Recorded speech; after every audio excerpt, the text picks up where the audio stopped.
Magandang hapon po mga kaibigan. I'm going to eat my late lunch.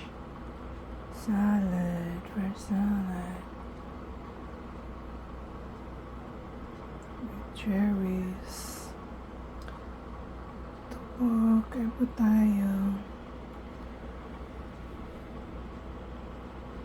Fresh salad with tomatoes.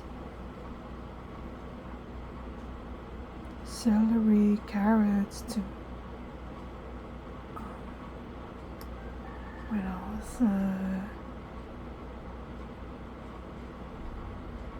Some romaine lettuce, and of course cherries.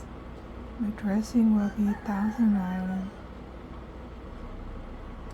Okay, kain na po tayo. Try to be healthy for now. Okay, kain po tayo.